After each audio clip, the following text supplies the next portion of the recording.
At Camp David, President Benjamin is sparring with Mike, who is the Secret Service agent leading the Presidential Protection Division and a former Army Ranger. The president's wife Margaret and his son Connor are there as well because the family is getting ready for a charity event.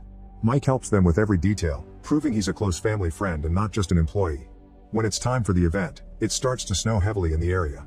Mike organizes his bodyguard team to protect the president during the trip and the family gets split. Benjamin and Margaret are in a limousine while Connor and Mike follow them in an SUV. Suddenly a branch falls on the first bodyguard vehicle, making it to slip on the ice and block the road. This causes a chain of accidents with the cars behind it. One of the Secret Service SUVs falls off the bridge and the limousine gets stuck on the edge. Margaret hits her head and falls unconscious. Thankfully, the rest of the cars stop just in time. Mike and the other bodyguards run to way down the back of the limo, giving Mike the chance to open the door. Benjamin tells him that Margaret's seatbelt is stuck and the bodyguards try to open the other door too, but it's jammed. The president doesn't want to leave without his wife, however the car is about to fall so Mike cuts Benjamin's seatbelt with a knife and drags him out. The limousine then falls off the bridge, killing Margaret and the driver. 18 months later, Mike is still haunted by his guilt. He doesn't socialize much and it frustrates his wife. Mike is currently part of the Treasury Department because he's been removed from the presidential security team. The director of the Secret Service Lynn tells him that Benjamin doesn't blame Mike for his choice. He removed him from the team because seeing him reminded him of his wife's death. Meanwhile, Benjamin is called to an important meeting. All his advisors are worried about the tension between North and South Korea and Benjamin wants to avoid a war, so he agrees to meet with South Korean Prime Minister Lee. Extra security cars gather around the White House for the minister's arrival and Lee brings his own men as well, including former U.S. Secret Agent Dave. At the same time, a large gunship is found near North Virginia and two fighter jets surround it to ask it to land. The gunship responds by shooting at both jets, causing them to crash on civilian houses. Then the gunship starts making its way to Washington, D.C. and soon the alarm is raised in the White House. Benjamin and Lee are taken to the bunker while visitors and staff are escorted out of the building. All guards get armed and run to their positions as turrets appear on the roof. Soon the gunship reaches the city and opens fire, killing thousands of civilians. Cops and soldiers try to fire back from the ground but they get shot down as well. At the office, Mike watches everything through the window until his building gets evacuated. When the turrets open fire, the gunship uses a special defense mechanism that blocks every attack. On the streets, cars are exploding and people are panicking. Instead of running, Mike stays back to help civilians escape. Then the gunship flies above the White House and shoots every visible guard to death in just a few seconds.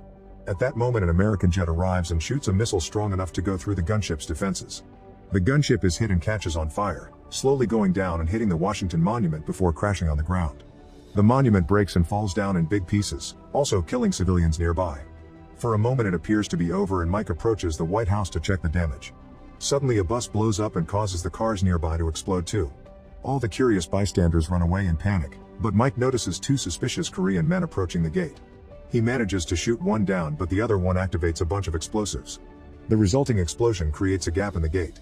Then a group of North Korean terrorists that came undercover with Lee's arrival reveal themselves and start shooting gas grenades at the White House's front yard. Using rocket launchers, they cause several more explosions and bring down the front security so they can storm in.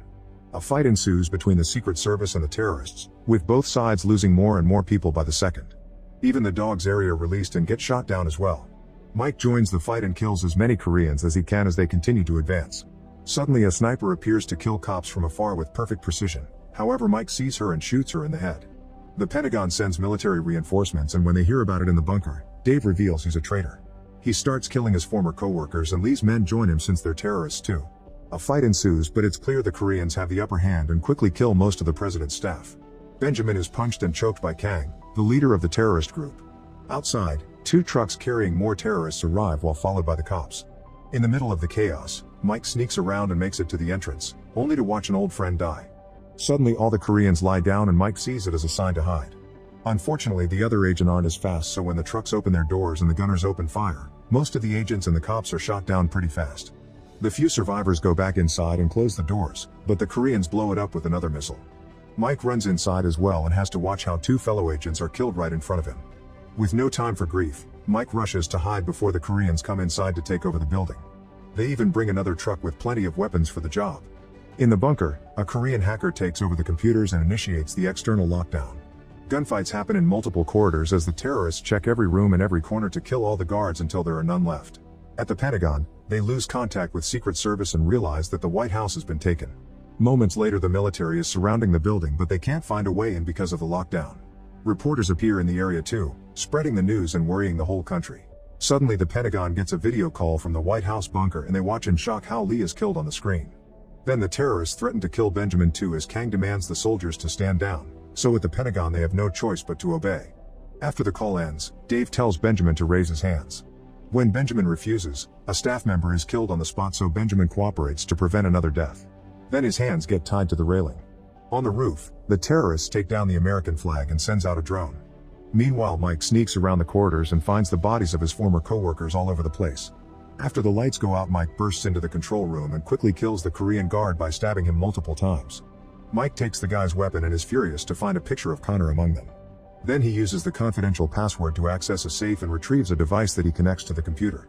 Using his thumbprint, Mike activates the special protocol and shuts down the system, which locks the hacker out too. Back to the bunker, Kang explains to Benjamin that he isn't interested in the nuclear launch codes. He wants to end the civil war dividing his country and help the civilians getting caught in it. Dave shows his support and Benjamin headbutts him for his betrayal, but Kang doesn't let him retaliate. Instead, he reminds his men to find Connor. Minutes later, Mike makes it to the Oval Office and uses his password to open another safe to find an emergency phone. He immediately calls the Pentagon, where the Speaker of the House, Allen, has assumed the role of acting president. The army men don't want to trust Mike since he was fired from the Secret Service, but Lynn comes to his defense and Allen reminds everyone Mike is their only hope now. While taking more guns from hidden spots in the furniture, Mike shares all the things he saw in the corridors, like guards and explosives on the doors. He also tells them about the lockdown and says nobody will be able to come inside, so the Pentagon should use him to solve the situation. At that moment, a terrorist enters the room and Mike immediately jumps on him to disarm him. Then the men start fighting hand to hand, and after exchanging a bunch of punches, Mike kills the guy using a Lincoln statue. At the same time, Kang calls the Pentagon again to ask the US government to recall the 7th Fleet from the Sea of Japan, to withdraw the American troops from the demilitarized zone, and to send him a chopper. If they don't cooperate or try to counterattack, he'll kill Benjamin and the remaining staff. After Kang hangs up, Lin starts arguing with the soldiers over what to do. They need to save the president and his son, but removing their troops could cause South Korea to fall in 72 hours. Benjamin decides to contact other countries before making a decision. In the bunker, Kang threatens the chairman of the Joint Chiefs Admiral until he shares his personal Cerberus code. Now they only need 2 more to detonate the US nuclear arsenal. Back to Mike, he calls the Pentagon and shows them the tattoo he's found on the dead man's body.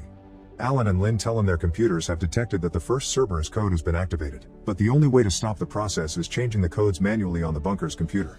Mike realizes the terrorists want Connor to exchange him for Benjamin's code, so Alan orders Mike to find the kid and protect him. Although the bunker has no access to the system anymore, the hacker can still access the old security footage and finds Mike sneaking around. Dave explains who he is and says he isn't a threat, but Kang sends out his men to find Mike anyway. Speaking of Mike, he makes it to the president's bedroom and hears something in the walls. By the time the terrorists burst into the room, Mike is gone. It turns out he's entered a secret passage on the wall where he finally finds Connor. While he sends a message to the Pentagon, Kang tells his men that the White House is full of secret passages and makes them open fire. Mike makes Connor run while he shoots through the wall as well, managing to kill one of the terrorists. The passage drops Mike and Connor into another room, so Mike makes sure the coast is clear before guiding Connor to the basement. He removes a lid and sends Connor down a shaft while telling the Pentagon which entrance to watch out for. The army will have to act quickly because there are terrorists outside watching every vent hole. When a Korean man enters the basement too, Mike hides and waits for the right moment to surprise him from behind and choke him to death. Connor keeps on moving and is lucky to come out through an unguarded grill hidden by the garden plants. 2 American soldiers sneak around undetected to rescue Connor and quickly take him to safety. The Pentagon gets confirmation of this and Alan sends Mike to save the president next.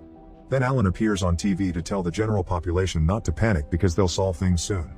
In the hallways of the White House, Mike surprises 2 terrorists and fights them until he knocks them out. Then he ties them both up and asks for information, but the terrorists don't take him seriously and laugh. Mike immediately kills one of them and stabs the other's leg to make him talk. The man tells him Kang's name and that he's with the paramilitary organization known as Koreans for United Freedom. 40 commandos breach the gate and 28 are left. Mike shares all this information with the Pentagon, who knows Kang is one of the most wanted terrorists in the world. They didn't recognize him because nobody knew his face. His father was executed for crimes against North Korea and his mother was killed by an American landmine, which explained why he wants revenge against both countries. It was Kang who planned the bombing of the British embassy in Seoul. The American army wants to attack, but Lin points out they can't do anything against the White House's tight lockdown. Mike agrees and convinces them to let him do some recon. While the terrorists install a bunch of explosives in the walls, Mike searches the hallways. Suddenly Kang's voice appears in his phone, mocking him for letting Margaret die and doing the same now with Benjamin. When Mike tells him he's rescued Connor, Kang threatens to hurt his wife. Mike hangs up and Kang sends Dave after him. Then Kang starts beating up the Secretary of Defense, who refuses to give up her code. Benjamin can't stand this much cruelty and orders her to say her code, promising they'll never get the last one from him. The secretary reveals the number and the terrorists enter it in the computer, which is detected by the Pentagon. Downstairs, Mike is startled by a shadow and pushes it against the wall, but he stops when he notices it's Dave because he doesn't know the truth. Dave pretends he's still on the American side, but while they discuss the situation he says Kang's name, which he shouldn't know. Mike immediately gets suspicious, so Dave punches him. Another fight begins and the men roll on the ground until Dave manages to disarm Mike. Then Dave tries to attack with a knife, but Mike is faster and stronger, so he blocks all the attacks and stabs Dave with his own weapon. After kicking him in the face, Mike asks for an explanation, so Dave explains he lost his way.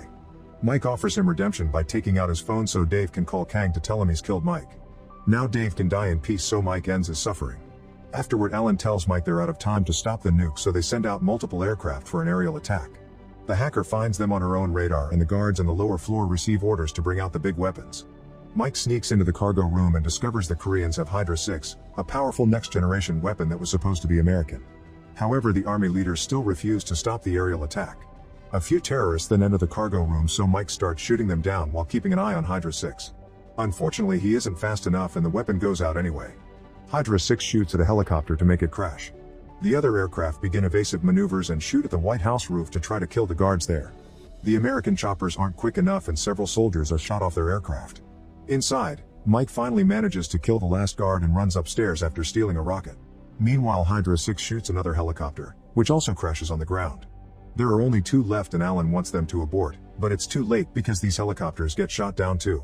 Mike manages to make it to the roof and shoots a rocket at Hydra 6 to blow it up. Then he tries to run but instead falls through a hole as the last helicopter crashes on the White House, causing a huge explosion and severe damage to the building. Afterward, Kang calls the Pentagon and kills the vice president as punishment for the aerial attack.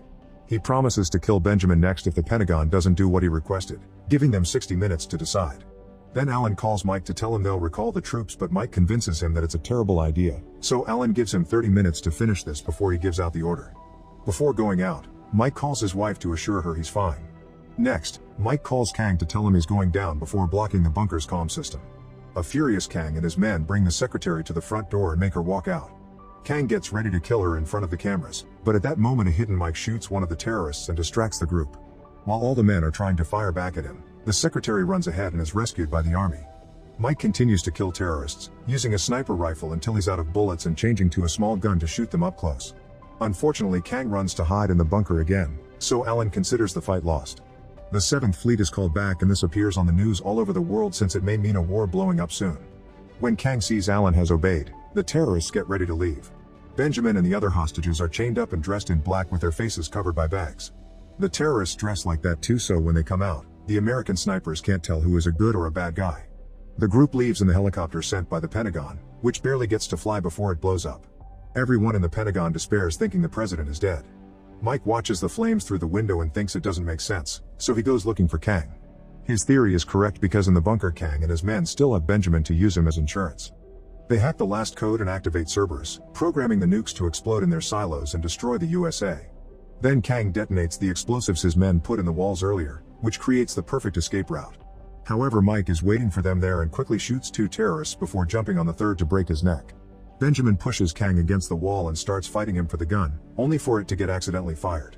As the president collapses with a bullet wound in his stomach, Mike runs to Kang to start beating him up.